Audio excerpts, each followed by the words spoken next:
Greetings and salutations, everyone. My name is Featherhoof. And I'm CarnagePanda. And welcome to Anime Talk, Summer 2019 Whatever. 4, right? What? Yeah, 4. 4! I'm 4 years old! Oh, I shouldn't have done that. I agree, you are 4 years old. Yeah, well, mentally. I mean, developmentally, and emotionally, and everything but physically, basically. Okay. Yeah. Some of you may notice something a little different about this episode. Some things may sound a little different, look a little different. We're playing with the format. I've gotten some new audio equipment, trying to see if it works, how it works out. We'll be altering it and changing it as time goes by, trying to make it look better, sound better, you know. For now, like what this mostly is for us is that it's more comfortable. Yeah, it's way more comfortable. I didn't know how this was going to work out because I knew this was going to happen for a while.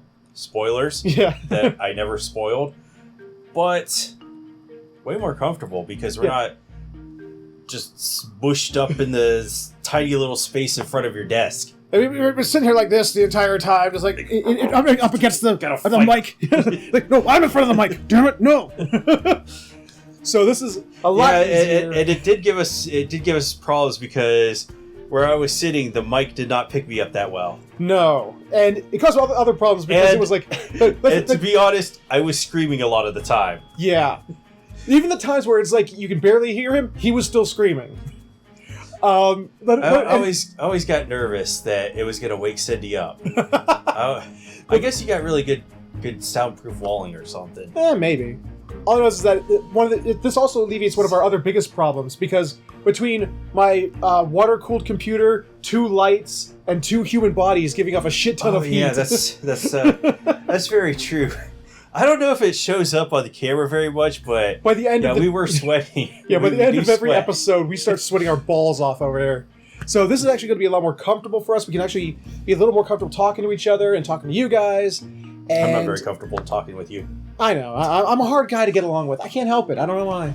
People are just totally put off maybe, you asshole. But I don't know why. People just... What? But anyway, beyond the format, let us know what you think of it. Let us know what you... If you have any... I don't know if there's any audio engineers or video engineers out there who might have tips and tricks for us. If you have anything for us, comments below. However, though, that all aside, we're actually here for some anime. So I think it's about time we STFU and M&As. Move on to the M&As. And starting off this week is our newest anime. Ends up at the bottom with, what is it, My Demon Girl Next Door, or just The Demon Girl Next Door? Yeah, the Demon Girl Next Door. I'll be perfectly honest with you guys. I don't think we're feeling it. Yeah, I was sitting there through the first episode, and I'm like, okay, this might work. But I was sitting through the second episode, and Featherhoof was chuckling to himself because he wasn't even watching it, I don't think. I was watching it. It's just But I was sitting here just going, this isn't working for me. There were a couple of like, but that was about it. It was just a sort of like, you know, like that episode of Scrubs where JD gets a one girlfriend who she doesn't really laugh. She goes, "Oh, that's funny." It's like that. Like, oh, that's funny. Well, I think the problem with this show is that, especially with the girl that plays Momo, or the actress that plays Momo, voice actor. Yeah, she's just her performance is boring. Can you really call it a performance? It sounds like she's just like, I'm reading my lines right now. Behold, yeah. And I don't know, maybe that's the way the character's supposed to be. That's how they wanted, directed her that way. But it doesn't make it for an interesting character. It also reminds me of another show, another anime that I was watching a couple seasons ago. Yeah. Maybe a year or two ago. I can't even remember the name of it. But it was like gut-bustingly funny for like 1 or 2 episodes. Yeah. And then it dropped off a cliff, and it was never funny again. You don't remember the name of this thing? No, I don't. Remember what it was about? It was about... I'm going to say that it was almost like the same thing as this. Okay. But I wish I remembered the name of it. there's like a joke in it about some dog, and it was a recurring joke, and I felt like it was an inside joke that nobody in the audience was gonna get. And I was like, why do they keep doing this over and over again? You're not talking about Excel Saga, are you? No, not Excel Saga. Excel Saga is a classic. I was about to say, if you were insulting that shit, I'd kill you. I would have to be drawn and quartered for slandering that show. I'd do it right here on camera. Anyone who rips on Excel Saga gets killed. I'm sorry, it happens. Yeah, there would be something seriously wrong with me if I said Excel Saga was terrible.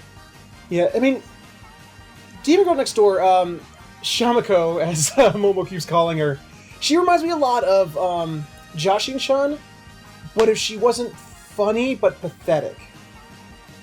Yeah.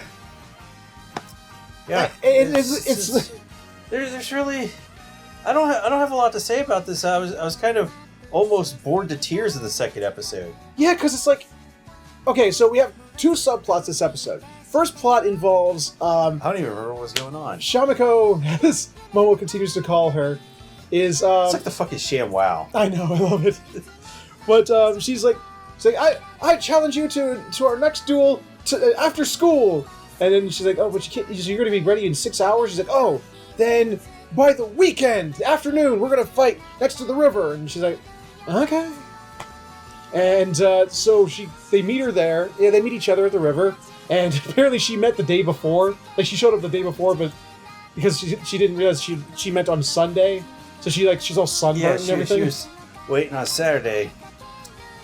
I think the reason this show is failing for me is because other shows like Gabriel Dropout and Jashin-chan were just mean-spirited. Yeah. And this one, it's like the magical girl Momo is just so I don't care about fighting you. Yeah. I want to befriend you. Well, no, it's like she feels bad for her. She can't let her win because of what she is, but at the same time, she don't care. She even said in this episode, she's like, I don't do that whole magical girl thing anymore. I don't. See, the problem is that Jashin-chan and what's the other one you named? Gabriel Dropout. Gabriel Dropout, thank you. Yeah. All of the two characters, there's always like the main two. They pulled a Abbott and Costello. They have the really hyper, energetic, crazy one, and the one who's just the straight man. You know, I was like, the reason this is failing is because there's no straight man. The straight man should be Momo, but she doesn't care. She doesn't want to be there.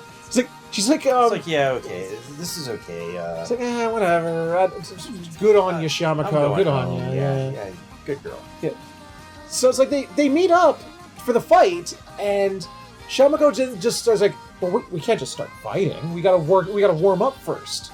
It's like, oh, okay. And it's like, and then we'll go for a 2-mile run to warm up. It's like, speaking of which, they did title drop another show that we watched this season. Oh, did they? About getting really buff and having muscle. That's right, I forgot. For those who are not in the know, it's how heavy are the dumbbells you lift. Well, I'm sure if they're watching this, they've probably seen the other episodes we've done. We did that for the first 2 weeks, which be honest, I think we're gonna go back to. Yeah, it was funnier, and it's funny. And I know the first 2 episodes I said weren't that funny. It was funnier than this. Very true. Very true. Educational, maybe. Yeah, maybe. but it's like so Momo sort of tricks. I guess can't tell if she's doing it on purpose or if she just doesn't. Again, she just doesn't care. If she's trying to troll. Yeah, she tricks Shamiko on a 3-mile run, and then gives her train fare to go back home, and she goes back home. The end. And then the second bit happens where her mom gives her a raise in her allowance from $1.20 a month to $5 a month, and she spends it all in the food court. There was like a trick by her friends to not get her to fight Momo. I don't know what this was. And then by eating and getting a Coke out of the vending machine. Yeah, only to then be taunted with the fact that there was a free water fountain 5 feet away. I don't get what this was because it wasn't funny. It was just sort of there. It's like, we need something to pad out the last 7 minutes. Shamiko goes to the mall and eats at the food court with her $5. I guess the only thing that was kind of funny, didn't make me go, ha ha ha ha, made me go, oh, that's funny, was Momo going, well, you can't beat me up and kill me now, because then you'd be indebted to me, and therefore I'd be a ghost who would haunt you for the rest of your existence. And she's like, no, I can't kill you now, damn it, what do I do? Speaking of ghosts, just go watch the dubbed version of Ghost Stories. That would be far more hilarious than this, yes. And don't pick the yellow paper. That's a tip for you. You'll get that if you watch Ghost Stories. The English dub. But yet, I don't even want to go any further. That's all the episode was. There was nothing else. I don't know. I guess they tried to be... I can see where they tried to be funny. They were trying to, be silly and, this is so funny. But it wasn't. It was like they were trying to set up jokes. They just fell flat on their face. Yeah, I'm not even interested in going further on this. Yeah, so... I think this is going to be a La Draperu. I don't feel like this was as offensive as Angels of Death. No. I don't know. Is there anything that we watched that was worse than Angels of Death? Wasn't there something last season we dropped really hard at the very beginning? Or the season before, there was something that was we were just nope, out, bye. I'll get on something about that later in our discussion. Okay. But yeah, I think, to be perfectly honest, I was complaining about how heavy are the dumbbells you lift, but you know what?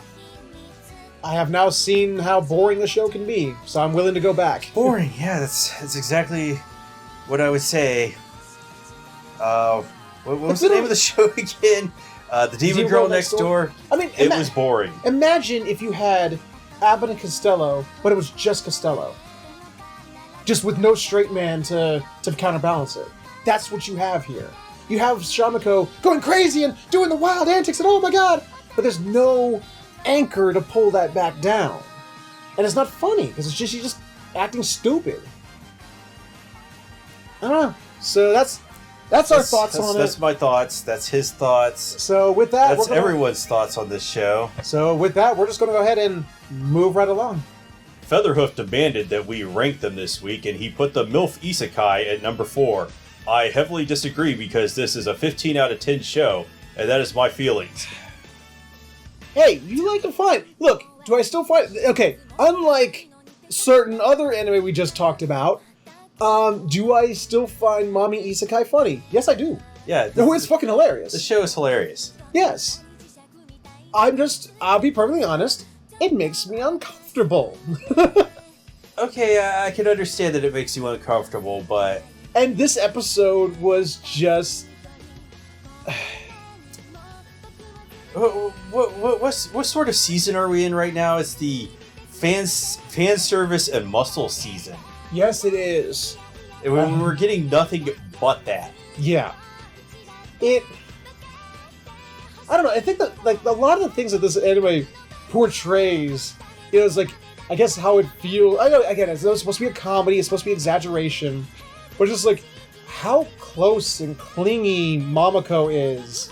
Okay, I can understand your argument here because how old is the boy? 15, 16? He has to be. 17? I don't know. He's a teenager. And Momoko still wants to take baths with him. I remember when I was a little kid and I wasn't all that aware of, how to take a bath that, my mom would help me through that. Yeah, when you're little. when you're little, but...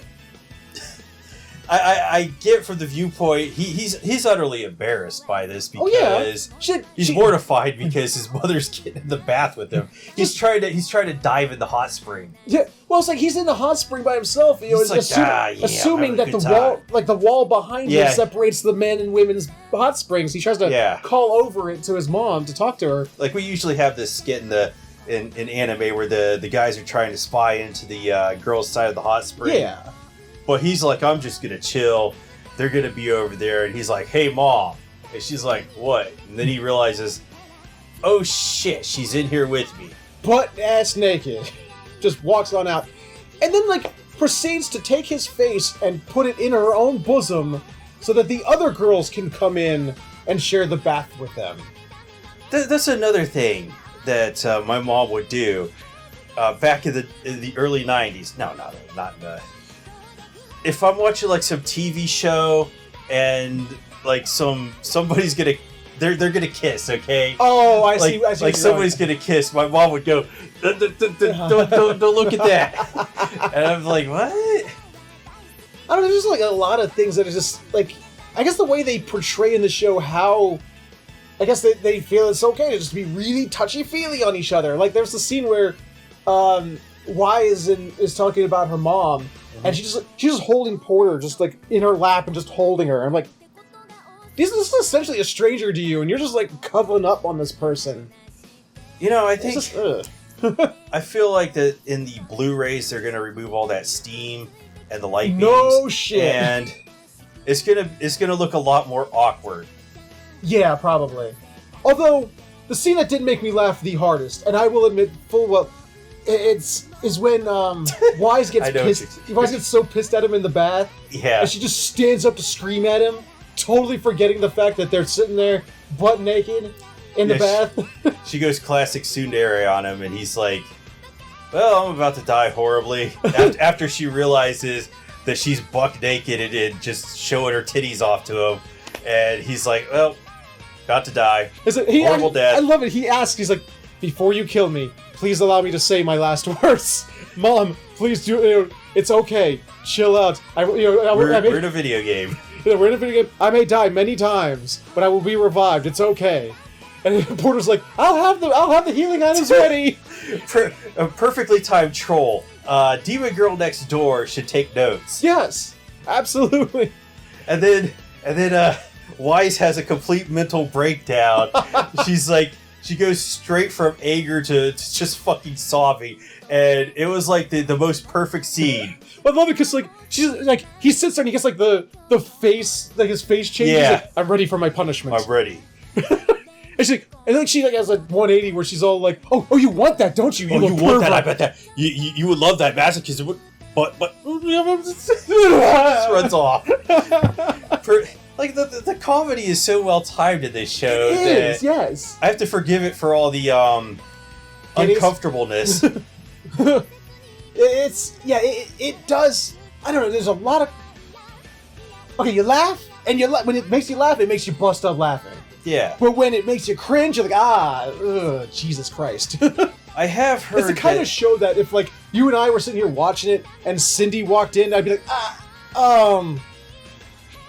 yeah, it's exactly what you think. It's exactly what you think. It's like the fucking anime trope where they're like, it's not what you think it is. Yeah, you're just like, it's exactly what you think it is. I'm watching the titty show. Yeah.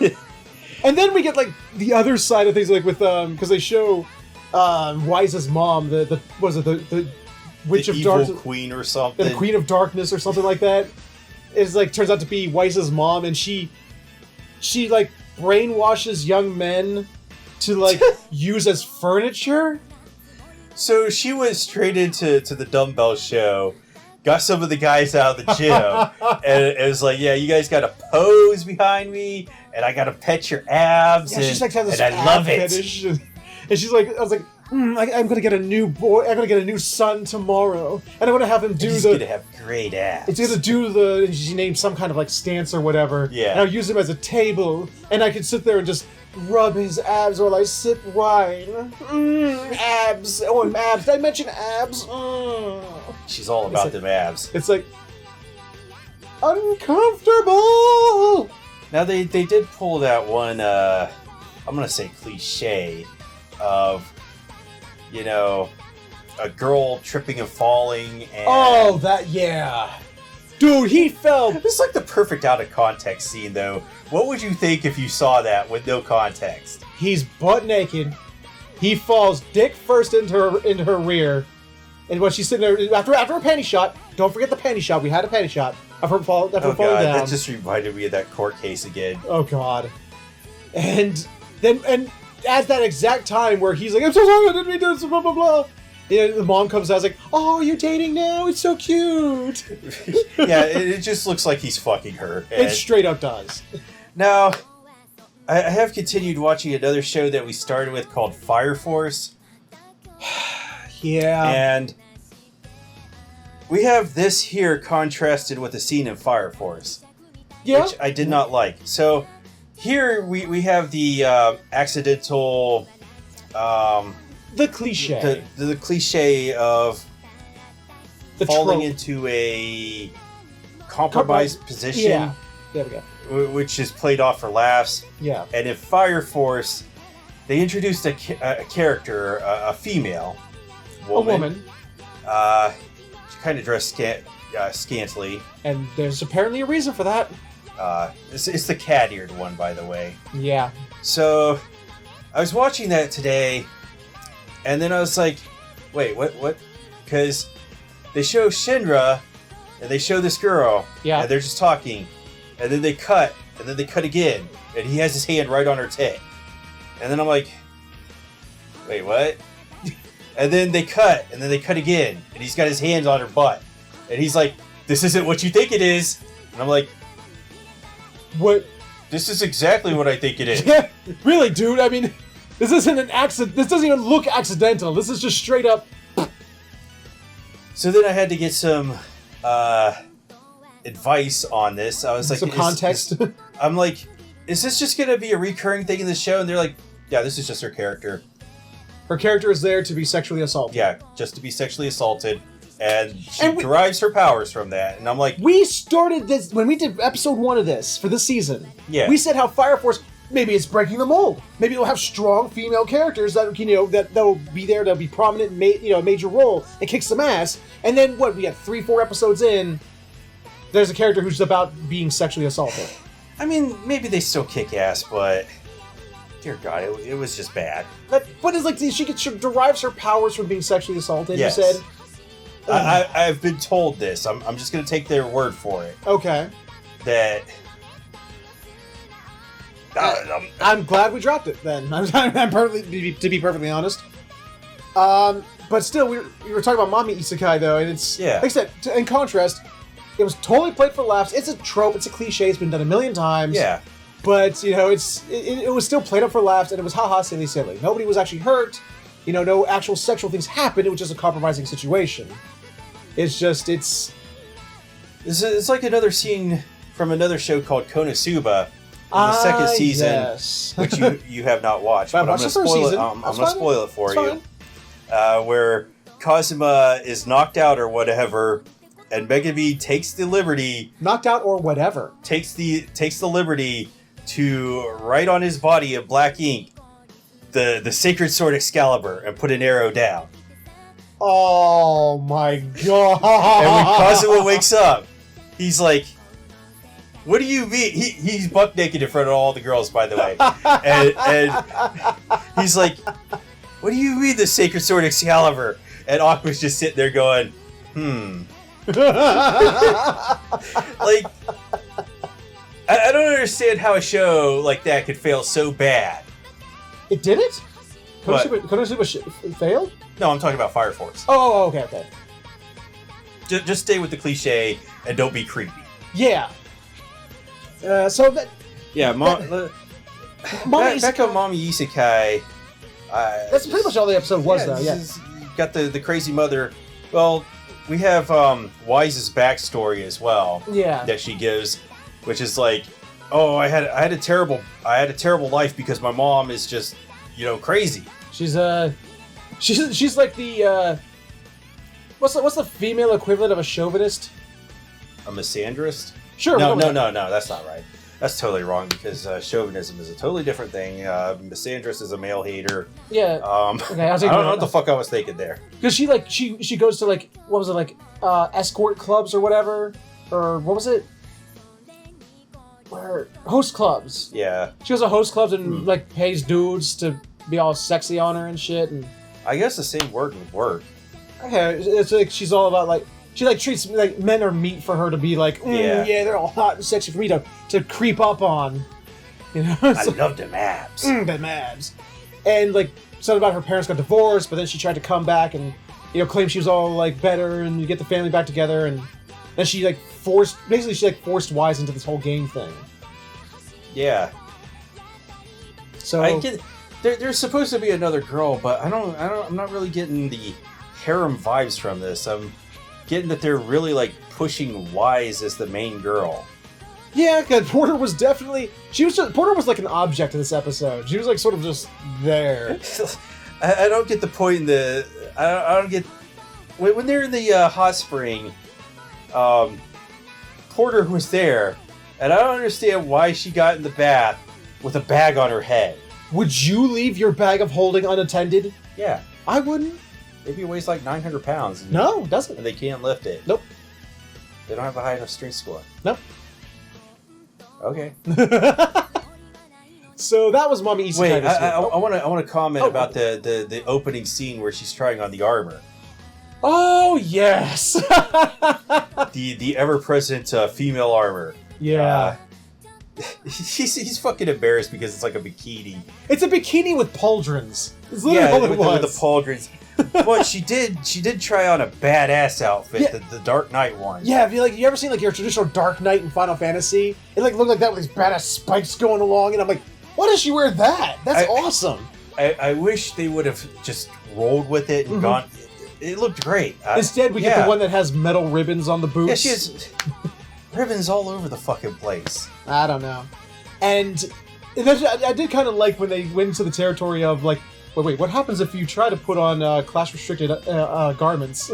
I didn't understand that one at all, but she couldn't get it off or on. It just got stuck or something. Like, I've played a lot of games where you could just wear, if you're like a mage, you could just wear heavy armor, but at a penalty. And in this show, the penalty is that your clothes fall off and you end up in a fan service scene. No, her clothes were off because she was changing. That's why her clothes were off. She was trying to put Maybe you have a point there. She was trying to put it over her head, but the restriction wouldn't let her. Okay, maybe you have a point. She could only wear heavy armor, which should allow her to wear light lights armor and clothing. She did. She wore light armor at the beginning. The bikini armor. Yeah. That's light armor. Well, technically it's heavy armor because it has ultimate protection. Whatever. So that was Mommy Isekai this week. Like I said, funny as hell. Cracked us up. But also, I don't know how you reacted, but I was sitting there just I'm uncomfortable. I mean, every time, and Momoko talks about herself in the third... When she talks about herself in the third person, and first keeps referring to herself as Mommy. It's just, ugh. She is an overbearing mother, but... The scene where she's, cleaning out his ears... Oh god, that made me cringe because she was sticking that fucking thing in his ears, and I was like, I would not let anybody near my ears like that. Not only the Q-tip side, with the cotton end, but then she flips it around to the stick end, and just starts jabbing that in his ear. Oh god. No! No! That makes me cringe more than her getting in the bath with him. I'm like, oh, that... Yeah, we did have a collective. We went, oh! No! Don't do that! But, so that was Mommy Isekai this week. I would say I would rather be uncomfortable with the mommy getting in the bath scenes rather than the Fire Force sexual assault scenes. Okay. And this is a refreshing show because we have a female lead who is 35 to 40. That's really breaking the mold because usually it's the young ingenue that they try to push the young 18 to 20-year-old woman. And you don't see many. Well, the thing is, though, she may actually factually be 35 to 45, but she's also not drawn that way. This is very true. She's an older woman, very fit. She has had a child. Mm-hmm. She don't look like she's had a child. That's for damn sure. Does not look like it. So, unless she's had some crazy good plastic surgery. Well, she's an anime girl anyway. And obviously she has because of them baps. All anime girls are 9s and 10s, so it can't be helped. So with that, that's like six times. That's the end. That is the end of Mommy We've had Isekai. 6 endings to this one. So it's like I said, funny, but just so cringe-inducing that I had to put it down here. So with that, we're going to go ahead and move right along to the next entry on the list. Coming up next on the list is Astra Lost in Space, which, still loving the show. Still enjoying this immensely. You know what? I feel like the show is missing something. Murder? Do you want to know what that something is? I do. Commodus from Gladiator. Well, he is merciful. He is very merciful. Yeah. We've learned that. Yes. The only reason I bumped this one down in the list this time around is because I've seen this very plot done 5 million times. In Aliens? Aliens, any kind of... I was just taking a blind stab there. Any kind... Well, not really aliens, but I mean any kind of... Well, Alien Covenant, sort of. But any sort of sci-fi TV series at some point does this plot. The plot where they go to the world that seems like, no, okay, it's just there's nothing really here. It's just sort of a basic, non-threatening world. Oh, but wait, actually the plants are evil. Oh, plants are evil. Well, that's true. Yeah. That's why we eat them. Because we're more evil. That's right. So we eat the evil to balance out evil. Or become more evil. Ooh. Plot twist. So they land on Planet S because I can't even remember. Take notes, M. Night Shyamalan. Yeah. Oh wait, he already did that. Wait, plants are evil in one of his movies? You've never seen The Happening? Nope. Oh God! I never watched. You've never watched Mark Wahlberg talking to a plastic potted plant? That sounds fucking amazing. It sounds like a fucking comedy. To quote, okay, I'm gonna have to watch this movie at some point. To quote Mark Wahlberg in The Happening, I'm even gonna I'm gonna act exactly how he acted in the movie. What? No. And then Featherhoof went to Whataburger. Don't watch The Happening, dude. Well, I mean, okay, look. I've not watched any of his movies since Signs. No, I didn't even watch Unbreakable? that one. I got to Unbreakable and then I stopped. Good place to stop. Good place to stop, because everything after that, I mean, Signs is bad in a fun way, but then everything after that is just garbage. Yeah, I got to Unbreakable and I was like, okay, I'm done. This guy's gonna do the same thing in every movie. He's a plot twist guy. Yeah. And then what? In the next movie, plot twist. I heard it from everybody. I was like, I knew it. Let's talk about the most important scene in this show, which was the shower scene in the beginning.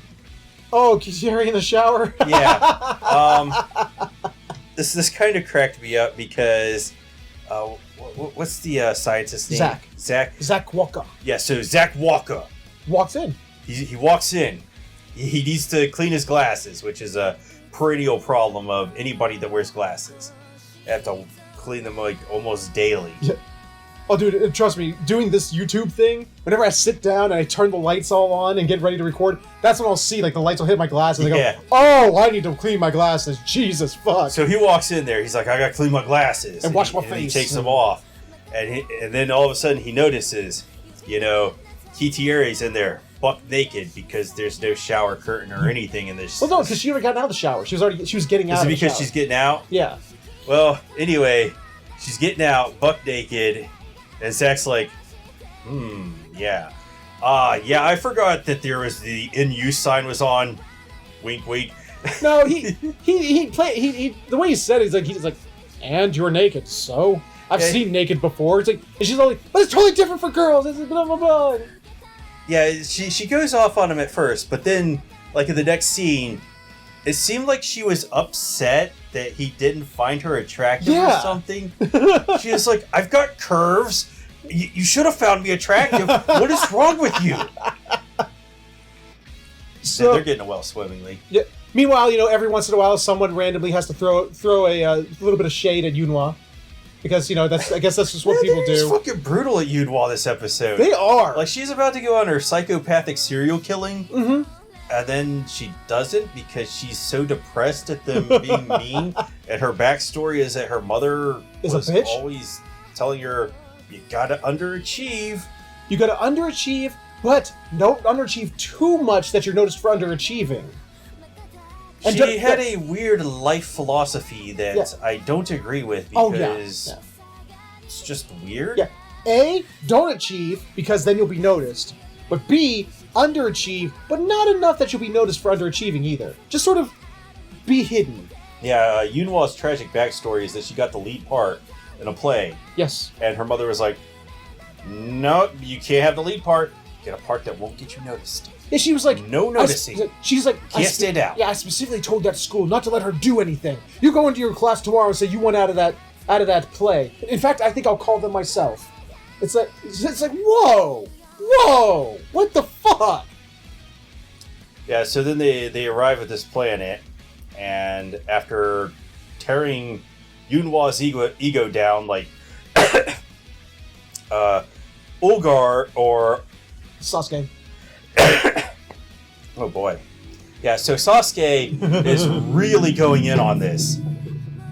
That motorcycle. Yeah, like a motorcycle that just went by. I'm sure got picked up on the mic at, what are we at? 2 a.m. Some motherfuckers going down the road that loud on a motorcycle. So after tearing her down, they get on this planet, and it's a planet of spores. Yeah, which is like I said before, if you've watched Moss. any kind of sci-fi show growing up, it's instantly the moment they land on this planet, you go, got it. Got this. And Charles is going around, our resident biologist. He's like... Gasming? Yeah, he's having fucking orgasms. He's like, the animals, the plants, Yeah, they find like hidden among the moss and stuff around like the base of these giant, like, what are they called, like the tower plants or tower mushrooms, like the spire mushrooms or something like that. The spire mushrooms. Because they're just like tall, like they're tall and thin, and they go up to a bowl. They're basically mushroom trees. Yeah. He starts he finds like the corpses of like animals and stuff like that. And he's all like, "Oh my god, look at them! Oh, they're herbivores!" And he's like just gasming over, like just going over their biological, the what's going on. And he's like, "Ooh, wait! If they're herbivores, there might be carnivores. Oh, where are they? I gotta find them too." And carnivores, they're so cute and cuddly. And then they're met with chocobos. Yeah, so we also get Astra's version of chocobos, which are some crazy looking birds. That apparently they are honorable because they gave them some food, and then they allowed them to ride them back to the ship with their cactuses full of water. Therefore, honor. Honor. Charles' words. They were honorable. I do not believe that honor is a biologically accepted. It's something that's that's biology is honor vague. I don't think there's a genetic predisposition to honor.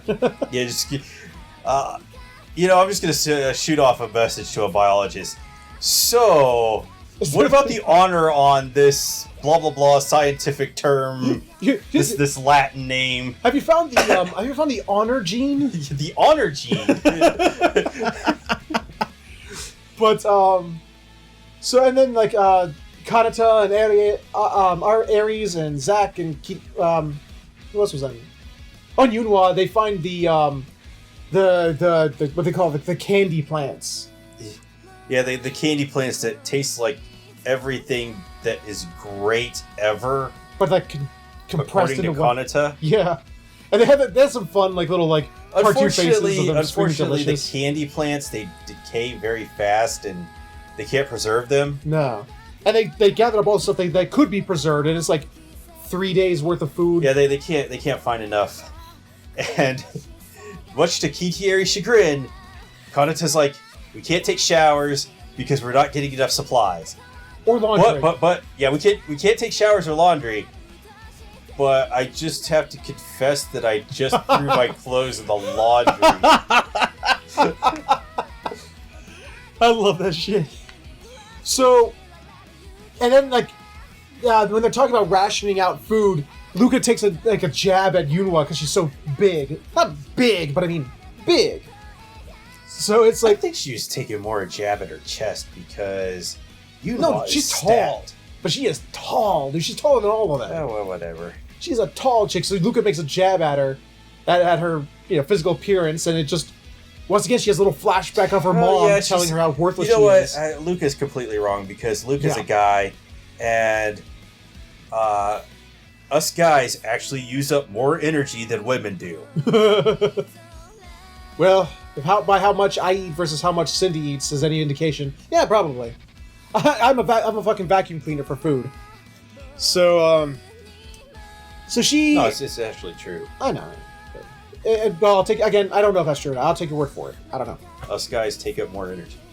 Okay, I'll take your word on it. I'm not going to go over there to the computer to look it up, so I'm not going to bother. Yeah, you better believe me.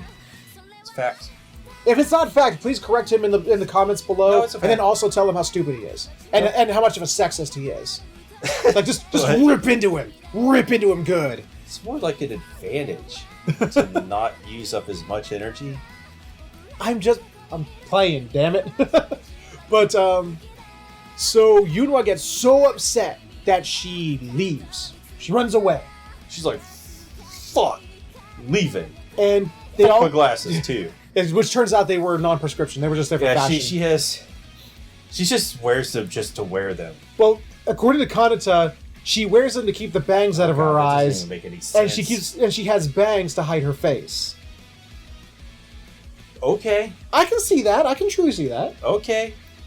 But Kanata catches up to her and like talks to her, and she professes how her... He catches up to her because she tries to run away, and he's like, "Nuh-uh, I run way faster than anybody else." I love it. He grabs her arm, and she just uses that force to just... Whoa! Just like throws him. Well, the gravity on that planet's a little less than Earth. Yeah, 0.85 Gs. Yeah, which I don't know if I believe that's enough for her to just toss him like that. She's also an anime character. The anime characters defy the laws of No, physics. that's true. She probably can lift like 5,000 pounds. Yeah, exactly. Easily. So they have a little heart-to-heart where she's like, "I don't have any special skill that can help anyone here." He's like, "You don't need one. Just help everybody. Help anyone who needs help. You don't have to have a skill to help people." And he's like, "Well, what did you want to do? What is it that you can do?" And she's like, "Well, I profess my lifelong dream was always to be a famous singer like my mom. When my mom used to sing, it used to make me so happy, and I wanted to sing in front of people too and make people happy. But my mom's a bitch and told me that I'm not allowed. Mom is definitely a bitch. Yeah, I'm not allowed, and I need to be unnoticed by the world." It's like, wow. Can't be noticed at all. So while that's happening, everyone else is off on the... For some reason, only Kanata and Yunhwa decided to wear their suits. Because everyone else goes out to look for them suitless. Well, he's wearing the suit because... Well, yeah, reasons. Never mind. Yeah. and everyone else is like, "Oh, look! We can't find Yunhwa, but oh, look, the mushroom tree's blooming. Oh, how beautiful the black spores it's giving off. Of death." It's like, oh, wait, why are all the animals running away? Huh, that's... Man, I wonder... If only that was a sign of something. Huh. Oh, shit! And they're all dead. Yeah, they all sort of fall over dead, and they, I guess, crawl to the ship. I don't know. Charse tells Kanata over the radio. "Well, I fucked up, man. I should have seen this. I should have seen it coming." And then Kanata comes over and rescues them. And then... Oh, yeah, but like... Inside the ship, Kitier is like, "Yeah, Olgar and Luca came back dying." But of course, dying? The MacGuffin they needed was shown to us 30 seconds earlier when one of the Chocobos comes by Kanata and Yunhwa, and they give it a special yellow mushroom, and it's healed and walks away. Yeah, so that's what Kanata... No, Kanata doesn't do that. Kanata goes out there and eats all the fucking mushrooms. Kanata has a Shishio from Dr. Stone moment. He goes out to look for the yellow healing mushrooms because he's like, "They're not here." Oh wait, it's because I'm not worthy to have them. I'm not worthy. I need to be suffering from it in order to find them. So he takes his helmet off so he can, and then he goes, he's choking to death. It falls over. And then he wills himself back to life. Yeah. And eats all the mushrooms. So here's my question. Did he go back and just regurgitate it into everybody else's mouth like a bird? I think that's what happens because it shows the mound. It shows him Yeah, he's like, and when this Chocobo comes over to look at him, the fuck you doing, Bo? and it shows the mound again. There's no more yellow mushrooms there. Yeah. And then suddenly it cuts to Yunhwa singing to make everyone feel better. She makes people feel better with the power of song, even though they're dying from a deadly... It's a Disney episode. They were dying from a deadly toxin in their lungs, and she sings them back to health to ease their pain. And then it cuts, and the next scene is they're all better. So two possibilities even here. Kitiera, because she caught the fungus by proxy. I guess. So they had to cut so they wouldn't be showing Kanata just going. Either that, or so that they couldn't admit, like, show, like, making everybody go what when they admitted that, like, they were all healed by Yunhwa singing. Yeah, so they got healed by Yunhwa singing and Kanata vomited, just fucking regurgitating shit in their mouth. Could you imagine? I don't want to imagine. That's fucking gross. Imagine.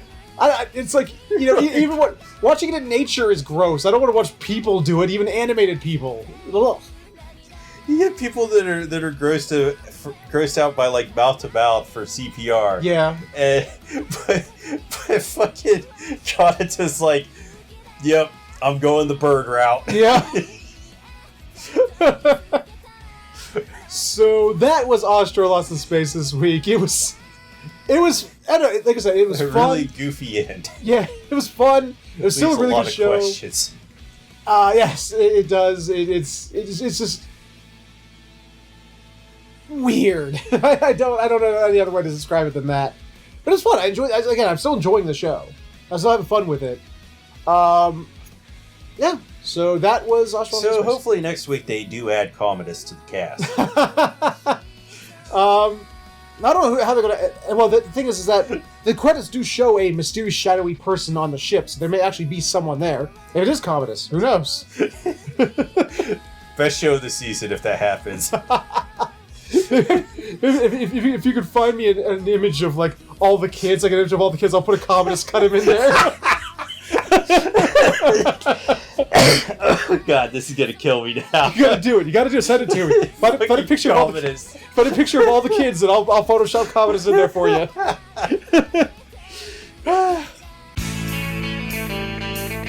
I not merciful? 10 out of 10. But so that was Astra Lost in Space. Any final thoughts on that?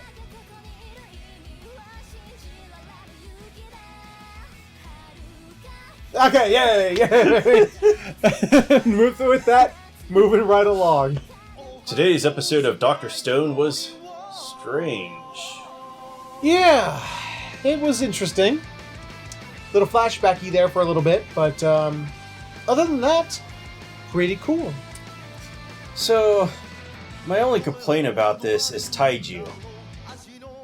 So, they have this I know what you're talking about. hot spring scene where they, like, built a barrier so that Yuzu Riha, Yuzuhiro, whatever the fuck her name is, I'm just gonna call her Yuzu because Yuzu's just this is you. Yeah, so they have it split so that they can't see her titties, and Taiju's going on about how he was gonna confess his feelings to her in front of the tree, but now he's like, I wanted to dick you, but I can't tell you that now. Can't tell you that now. I'll tell you that at some other point, but not now. As a man, I can't tell you. As a man, I can't do it. It would be dishonorable. Yeah, I don't get that. Shit. But seriously, how hard is it to say, "Hey, I love you"? I mean, it's like, granted, if they were to like bone and like have kids right now, it'd probably be a bad time. It's probably that's not the time, my man. But I mean, still. So, well, I totally disagree with his logic. Okay. Yeah. Like he definitely wants he definitely wants to throw it in her, and he's like, no, I've got to help resurrect everybody. Like, why would it be so hard to do both at the same time? Because there's no condoms left, and if they had kids, that would be a very bad time. They couldn't support any kids right now. So? I mean, so? So? Okay, they've got this murderous lunatic on the loose. Yeah. And makes it even a worse time to stick it in her right now. He might not get another chance.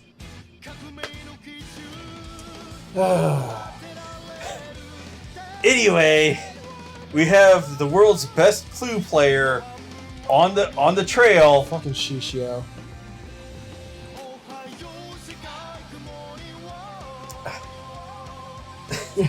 it's Shishio. I have no words for this guy. I will admit though, I kind of liked him better in this episode. Really? We just sat there like, what? Yeah, what? Look. Yes, at the beginning of this episode, I can't remember what he said, but there was a scene. He said some shit that made us go, "Oh, that's right." I knew. He said, "Get this." The reason he knew that they were going to someplace will start with a K, wherever they were going. He knew they were going there, and specifically to make gunpowder, because the seashells told him so. He might as well just be like, yeah, I was drinking my fucking tea, and I looked down, and I saw the tea leaves, and I fucking knew that you were trying to build a gun. So apparently, this is how he deduced it. When they first got the seashells, Senku said that there's 4 uses for them. And then when they got the seashells and they were making them, he then changed his story to that there were only three uses. Yeah, because Senku was not a dumbass. Yeah. And was going to use guile to defeat this guy. But somehow, he then deduced the 4th use is for making gunpowder. By the way the seashells were aligned on the wall. I don't think that was a thing, but I don't. The seashells told him. That was his line. The line was, "The seashells told me." But in the previous episode, he deduced that all from the footprints. Yes. I feel like Shishio's just fucking metagaming here. I do. Like we're in a D&D campaign where he's not rolling like his intelligence or search checks or whatever. He's just going and peeking around the DM shield and going, yeah, the DM is out taking a bathroom break. And he's just like, yep. Okay, I see. Yep. And the other players, they were also taking bathroom breaks. Somebody else was out getting completely drunk. Someone went on a beer run, another one went on a pizza run, another one on a chip run, and one went to the bathroom, and then Shishio decided to look around the board. Aha! And then at some point the DM was just too stupid to call him out on his bullshit. He's like, not even sitting there, he's like, yeah, okay, cool. Yeah, so, the player of Senku, okay, now, fucked.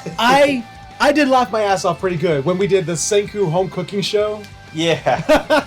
with a title screen. Unexpected. It has a title screen with his little face, hard stamped on there. He's got it looks like a modern kitchen, cooking show, like a Martha Stewart or a, whatever the fuck else. Like you ever see the news where they have the cooking show? They'll have the cooking segment and they have the chef there with the stuff that's already pre-made, like that sort of thing. And he literally tells the audience how to make gunpowder.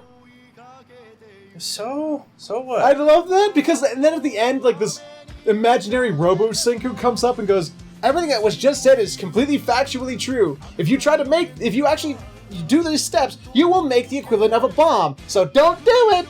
It's like, okay, so he could tell you how to make it, and since I went to evil physicist school, I could tell you this stuff because these were the questions I asked. Okay. Blah blah blah.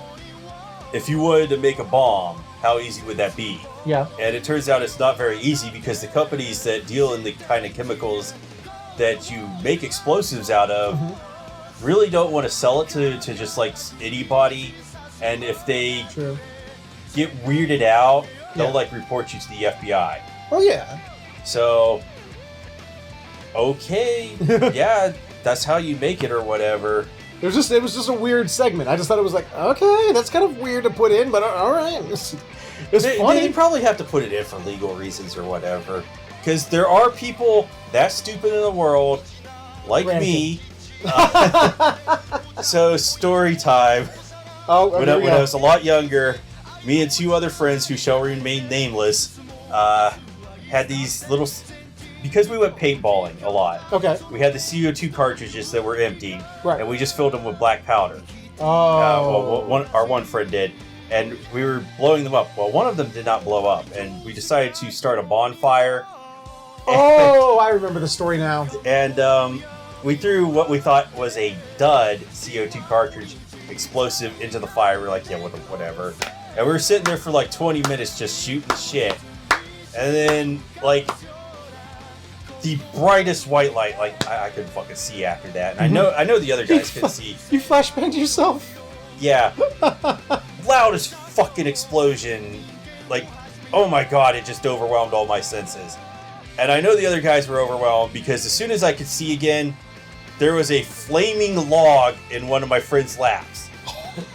And so he jumps up, he's like, oh shit. And that's the story about how we almost killed ourselves. Awesome. Yeah. Not gonna give me a bro fist? Oh, sorry. Yeah. But so they start making the gunpowder, and they're like, "What we need to do is we need to smash it down." So Taiju goes, "Got it!" Grabs this big old boulder and starts smashing it. Like, oh wait! What? Aren't you gonna make a spark because like with flint? The Signal's all like, "Oh no! Flint's not just rock. It also is a rock that contains metals in it. That's what causes the spark." And he's like, you won't find that kind of thing around here. You'll just find, some sulfur, some blah blah blah, some iron such and such rock. And he went, wait. It showed highlighted the word iron. He went, Taiju, no! And he's like, psh. And it causes a boom. And yeah, that's exactly why I commented, not accurate explosion at all. Because they'd be dead. If they were that close and that exploded. Oh yeah, there was a lot of powder there. Yeah.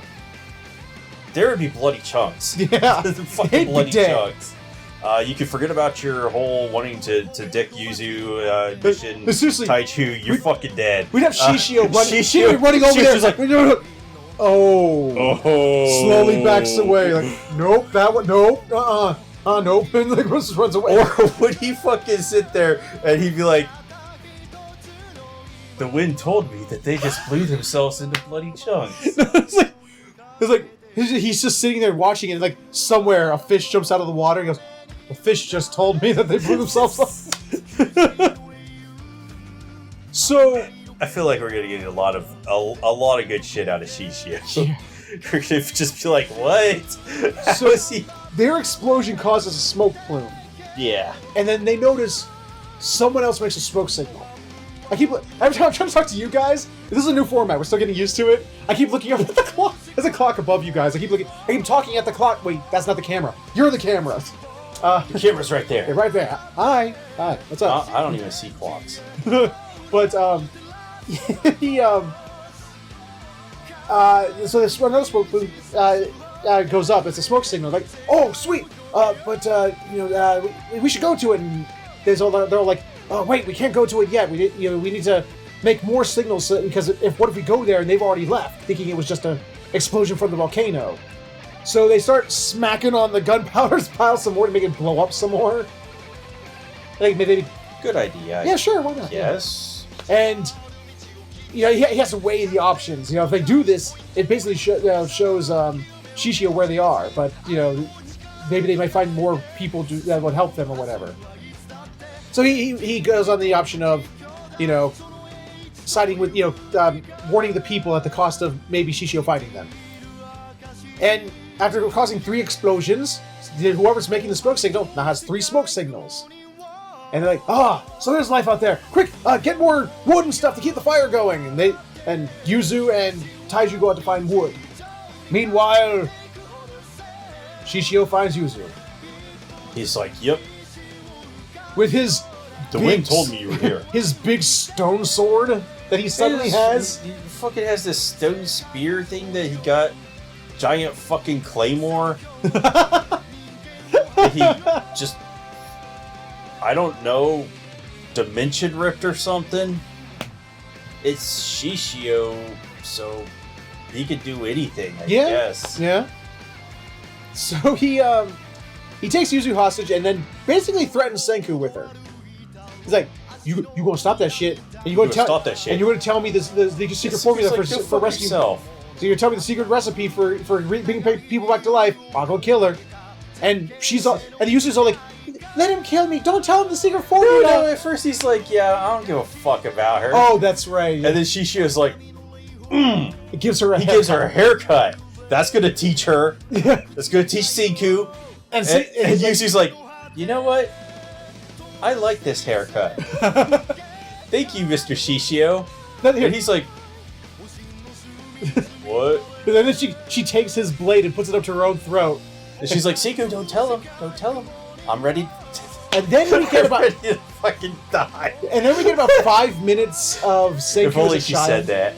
Like we have this 5 minute flashback of Senku as a child, like learning science, and it was actually a really touching scene. His dad selling his car so he can buy his son all the science equipment. Yeah, and best dad ever. I know, really? I mean, I don't know. his room looked like fucking Well, NASA. they have all that mass transport over in Japan, so... I mean, his bedroom, when he came home, he's like, "Hey, maybe Santa Claus will get you some science stuff." And he comes home and one day he's like, science stuff. like, his room looked like a NASA experiment lab. And he's like, it shows him like making all these cool experiments, how he and Taiju worked on them, and then like how Yuzu got brought into the mix, and she was head of the arts department to make little figurines for his ships and stuff like that. Yeah, because his whole mission was to send himself into space. And he did, with technically a little figurine of Yeah, himself. he sent a figurine of himself out into space, which I guess qualifies. Hey, it was cute. It was like, oh. And then it cuts back to modern day, and it's like, he's like, Shishio's all like, will you promise to give up science forever? He goes, fuck no. It's like, no, I'm not giving up science. No, I don't understand why he told him how to make the miracle. The stone be gone. The D-stoner. Yeah, I'm gonna go with stone be gone. Stone be gone. Unpetrify your friends today. $49.95. Because he had the upper hand there, both because Yuzu's like, I'm ready to die, and he had the secret formula, and Shishio needed the secret formula to break out all the young people and not the old people. Yes. Because he had to crush their skulls. Yes. And then Senku makes this really off-the-wall decision to just tell him. Specifically, like every detail. And Yuzu's like, well, that sucks. That sucks really bad. And then she pushes Yuzu aside, and he goes, well, I guess I'm gonna kill you now. And he's like, well, just promise me you'll do it in a way that I won't bleed out forever. That would be dishonorable. No, he's like, that'd be disadvantageous for both of us. So, oh, don't worry, it'll be clean. I'll break the blah blah blah nerve or whatever. You'll be unconscious long before you die. So it will just be instantaneous. And he's like, all right, well, you do what you gotta do. And then, according, I guess, they make us believe that he did, because, obviously the show was only going to be 4 episodes long. Because it shows this cuts, this, like, it shows Taiju running back as fast as he can. There's, like, a still screen of, like, as if, like, an Ayajutsu scene just happened. Because, like, Shishio's on the other side of him, and Senku's all like, oh! And then cut to credits. No, I just want to see all the other characters they're showing off in the opening credits. Well, we're going to see that chick in the blue. Well, they did show off the chick. Yeah. Which I think is, like, the most interesting character design in the show. Well, that, and she apparently, according to the opening credits, can, like, totally defy the laws of gravity and just spin around for about an hour. But, Okay, so in a world where Shishio could deduce the square root of pi from looking at the tea leaves, if she can defy gravity, that's fine by me. All right, I'll go with it. In the same world where, Taiju can take the same kind of hit that one hit KO'd a fucking roided out lion. Yeah. So, yeah. But this episode was definitely a vast improvement over the last. The end there with the Senku and Shishio moments, I thought that's where I like Shishio again. Because it felt like what I thought it was going to be. This emotional conviction versus Senku's logical convictions. Now, if only they had taken out all the bullshit. Yes, I mean, you mean Shishio's masterful deduction skills? Yes, cheating, breaking the fourth wall. metagaming. Yeah. If the whole encounter had just happened where he's like, where Siku had actually built the gun and he's like, oh fuck, shit, no. Instead of, oh, the seashells told me. I'm just making that up because I figured it out from the footprints. And this is how I'm bullshitting my DM. I don't know. I think this episode was a vast improvement. I've enjoyed it immensely. Like I said, aside from Siku's bullshit, Shisho's bullshit. It was awesome. I loved their interaction at the end. Like I don't think Shishio is a bad character. No. I feel like he has like you said, he has those strong convictions. It's just the whole bullshit that he pulls. It's kind of like. I agree with you. I do agree with you.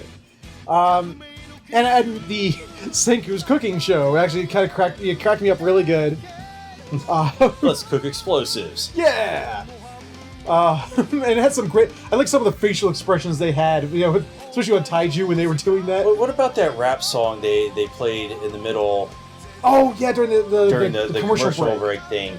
That was cool. I want the full song. So do I. Yeah, that was awesome. If you guys know what that is, tell us in the comments below. We'll probably find out in like 8 months from now. Yeah, probably. Where they release it. But if you guys do know what that song is, that plays during the Dr. Stone commercial breaks thing, let us know. For now, however, that was Dr. Stone. We loved it, but there was something I thought was vastly more awesomer. And we'll talk about that right now. And coming in at the top of our list this week is, in fact, Vinland Saga. You mean Vikings? I mean Vikings. Vikings. There's something wrong with you. Vikings? No, there's something wrong with you. Hold on. Vikings? Yes. Complete with question mark? No. Oh, Vikings! Okay. Or I could scream like Thorfinn at the end of this fucking episode. First things first, the animation is great. It's fucking fantastic. Oh my god. Best animation. Mm-hmm. Number one. Out of any show this season. Number one, A-OK.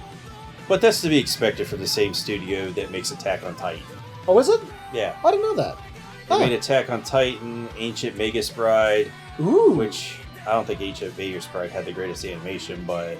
Actually, I heard it didn't have the best second season either. Yeah, I keep telling you that. But you're the one who told me. Okay, it was either you or my sister, because she liked that show too. Combinary of the Iron Fortress, which I don't think you I've never heard of, let alone watched. Yeah, they make some pretty well-animated shows. Huh. And Vinland Saga, continuing that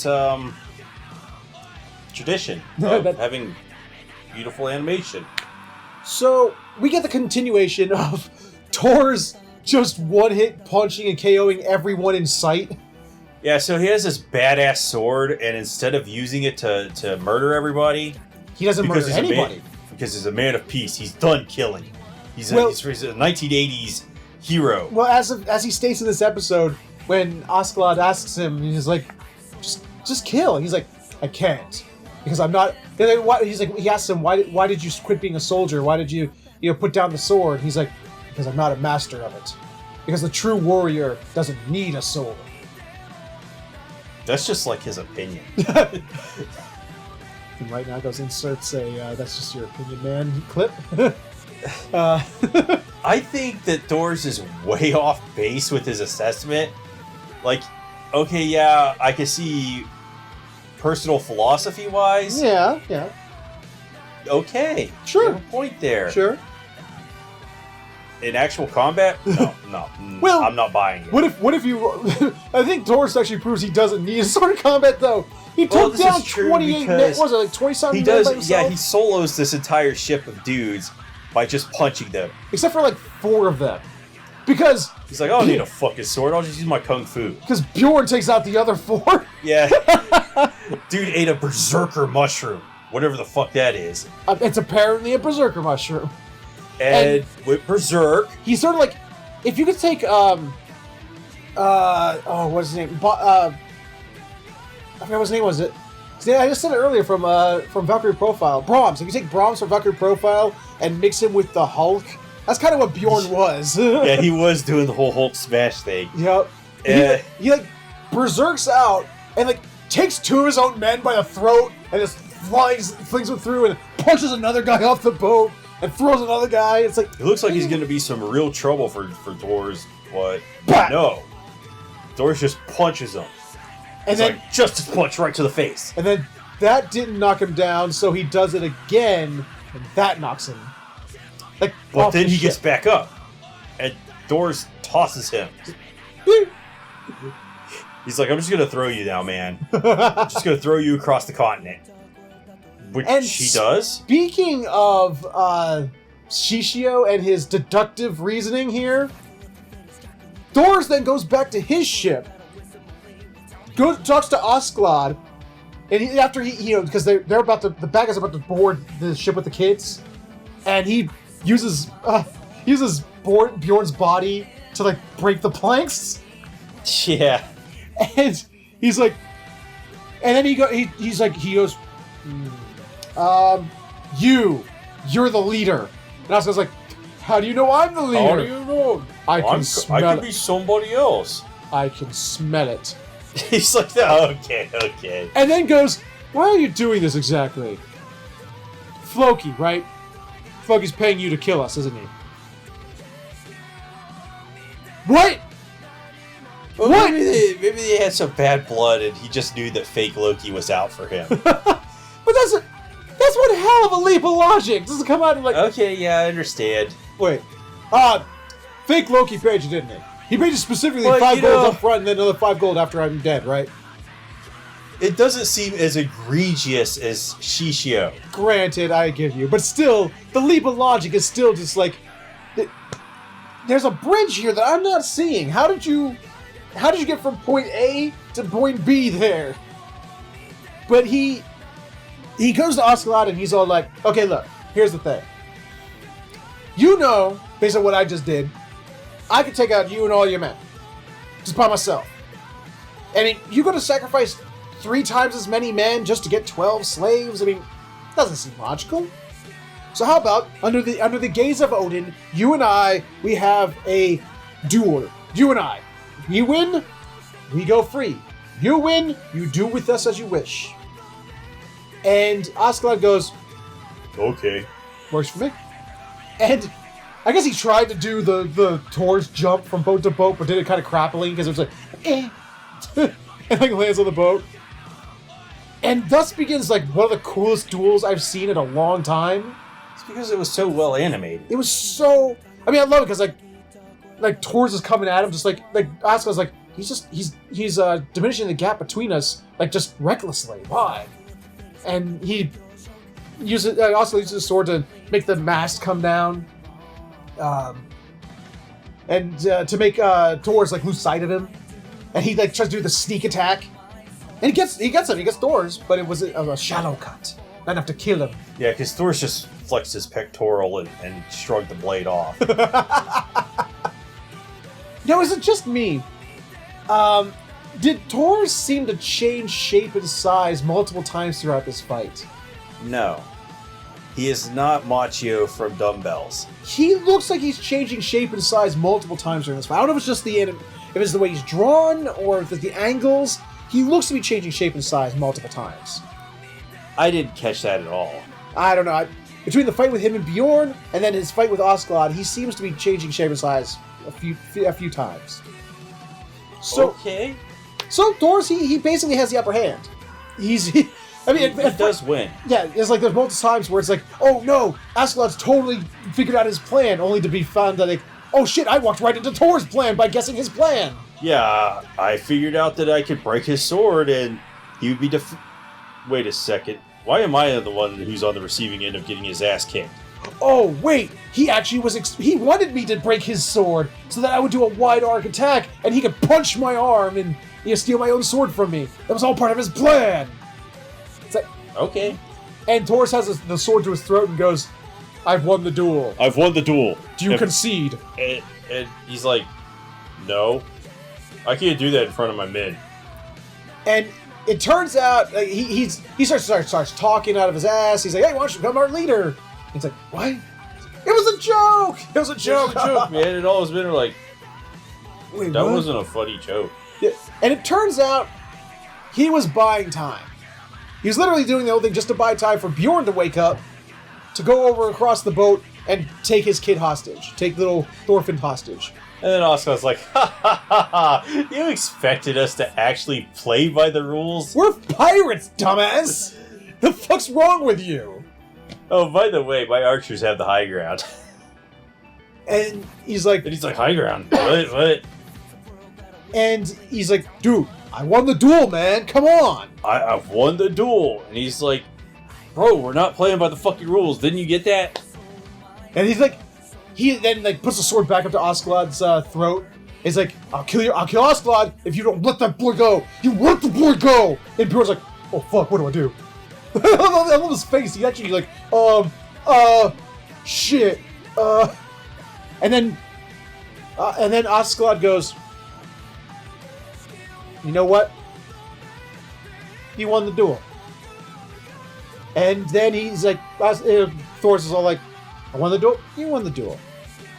Okay. You'll honor your promise? I'll honor my promise. And Thor's like, okay. Throws the sword in the water.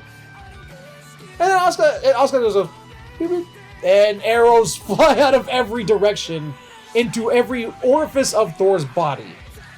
And we have confirmation that Thor's does indeed have a higher HP base value than Boromir. Yes!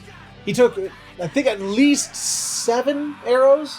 And he was still standing and was hardly phased by it. He was standing and gave his entire, last will and testament.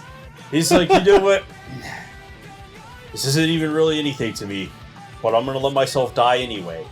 He's like, Leaf, take my head back to the king, blah, blah, blah, so that he doesn't think that I ran away from battle again. Because if he thinks I ran away from battle again, he'll punish the village and stuff like that. He'll burn the village to the ground. He'll burninate like the country. He'll burninate the countryside. And then he's like, son, what did he says something to Thorfinn. I can't remember what it was.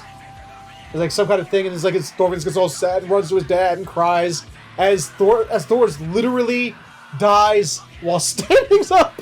He's like, yep, they got me. My son. Well, I got myself, actually. He's like, I'm good for now. And then we cut to them having stolen one of their boats. Well, no, they gave them the boat. Askeladd took the boat, and like the one that Thor's and the kids were all in, because the pirates were even saying discussing they couldn't even take it with them anyway because Thor's was like half of the rowing power. So they're just towing it along, and Thorfinn had stowed away in it somehow again. Like, yeah, he's underneath. He's in the ship. He's crying. He's like, "How come why does that asshole get to live? And my dad was the one who had to die. Why does my dad won? He won." Yeah, it's like those. It's something a kid would scream about. You know, he won. It's not fair. It's not fair. A kid who's disillusioned doesn't understand the realities of the world. Well, politics are fair, man. Yeah. Okay. Nah. That's what that's always cracked me up a little bit about anime and movies and stuff like that, where it's like, oh, the fair fight. There's no fucking thing as a fair fight. You do what you do to survive, dude. Unlike the Chocobos in Ostra, these guys are not honorable. But are they merciful? Apparently so.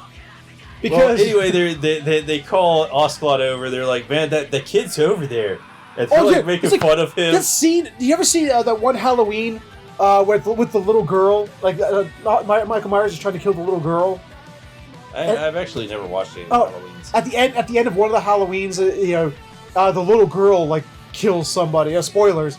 Do you see the doctor who treated Michael Myers is looking at the steps saying no. No! And it shows the little girl wearing the little clown costume with holding the bloody knife. It looks like that scene because he's just standing there on the boat. He's like, "My dad won that fight," and Askeladd's like, he comes up and he starts looking at him, and all his men are making fun of Thorfinn because he's really pissed off. He's like, "I'm gonna kill you, Askeladd." This is the kind of voice acting that's this is some good voice acting. I legit Like, I aspire to be a voice actor at some point in my life. I want to, at least once in my life, be a voice actor in some major project. I'm listening to the voice actor to Thorfinn, and it's just like, that is some good fucking voice acting. You feel the torment, and the anger, and the anguish, and just the mixed emotions, and the screaming. It's like, this is the kind of thing, like, if you tried, like, just to do it unpracticed, you would blow your vocal cords out.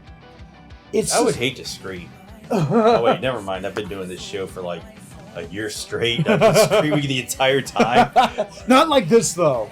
And now like at first I love all the pirates are like, ha, what are you gonna do? Oh, he's gonna kill us. Oh, we're so scared. The voice gonna kill us. And then he starts screaming, and they're like, oh, fuck! Do you see his eyes? Fuck you guys! I'm gonna get my revengeance. I'm gonna turn into 3/4 of a cyborg and kill y'all with my revengeance. And Austin, like everyone else, goes back to like, oh, this isn't funny anymore. We're going back to our positions on the boat. What are we gonna do with him, Oscalon? And he's like, just leave him. He's gonna die soon anyway. Fuck him. But then Oscar just keeps staring him down, just watching him. Almost like a curiosity. He's like, You can see the gears are turning, but he's not really doing much. Just, until he too turns away, but like, still, well, time to go back to bed. And you still see Thorfinn is sitting there. It's like, and then it's where it ends. Very childlike. Yeah. And I love this episode. After last week's episode, where it was just sort of like, hey, what, like 20 minutes of flashback and 2 minutes of episode? This episode had a lot. It had feels. It had great voice work, great animation, great story to tell. I love the character of Thor's. I'm sad he's gone. Thorfinn is just... I can't wait to see where this goes with Thorfinn. It's so interesting. He's gonna get his revengeance. I don't know, because the opening credits, one of the first scenes we see is Oscalot standing on a Viking warship with Bjorn next to him, and it goes across a ship, and you see a little bit older Thorfinn in the back polishing his swords, as if he's part of the crew. He could still get his revengeance. Is it going to be one of those situations where there was a game or a movie I saw once with this sort of plot.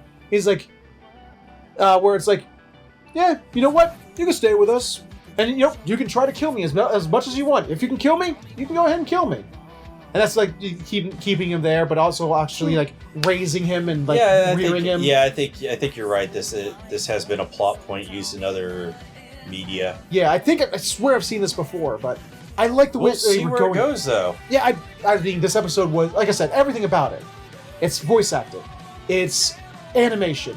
The fights it was just like, dude, this you're glued to the screen during the action sequences, and just watching Thor's, like, he realized they weren't getting out of there. He realized there was no way to get out of there with him alive. Well, the entire canal was blocked off, so yeah, and without them unblocking it, and well, they could have gone to to land, but even if they tried to move, the archers would have laid into them. That's true. So they had the high ground. That was funny. I think I know you were laughing because I was imagining it too. Like, don't try it, Anakin. I got the high ground. But high ground. High ground. If you have the high ground, you always win. Totally. But it was just such a good episode. I really have nothing to complain about. Any final thoughts from you on this? I mean, no, I'm enjoying this a lot, and I think you're exactly right to put it at number one. Except maybe the MILF show should have been above it. No, what's wrong with you? So that was Vinland Saga this week. Definitely, like I said, absolute improvement over last week. And a fantastic episode just overall. I mean, again, Vinland Saga I think is going to take it this season. I think it's going to be the anime of this season, in my opinion, so far. But we'll see what happens. You gave me a weird look on that. What's your opinion? What? No, I'm not giving you a weird look. You went. Okay. No, I think it's a great show. Okay. So with that, I think we've said all we can say. Yeah? Yeah. So we're going to go ahead and say our goodbyes and take the hell off. And that was Anime Talk Summer 2019 for Week 4. Oh man, I'm still disappointed. I was hoping we were going to get with my Demon Girl Next Door. I was so hoping for another Jashin-chan, another Excel Saga, another Well, maybe we'll get that. no, what was the other one? That was like Jashin-chan that we said it earlier. Gabriel Dropout? Gabriel Dropout. Thank you. I'm confused. Yeah, Gabriel Dropout. Yeah, I was so thought you hoping. said it already. No, that was Excel. Did he say that? Like Excel Saga. Yeah, the kind of comedy. I thought we were going to get that, but it's just not that. Yeah, that nut job comedy. Yeah, but it's not. It's screaming and for screaming's sake and it's completely directionless. And it's, but boring. yeah, I think that's its worst sin ever. I mean, even if something's bad, it can be good for being bad. You can be interesting for being bad. This is just boring. But everything else is keeping our attention, and it's definitely getting better as it's going along. So we're going to leave it at that. We hope you guys enjoyed it. We're looking forward to next week. I'm definitely looking forward to next week. Are you looking forward to next week? No. Oh. Well, I'm looking forward to next week, and we'll see how that turns out then. For now, however, thank you all so much for hanging out with us. Take care. Have yourselves a good one. Let us know if you like this episode with a like, comment, subscribe, share it, or you can click on the annotations for other videos we've done. And also annotate the video. Sure. And, damn, you threw me off again. I love doing this. Until next time, however, take care, and we will see you all Next time.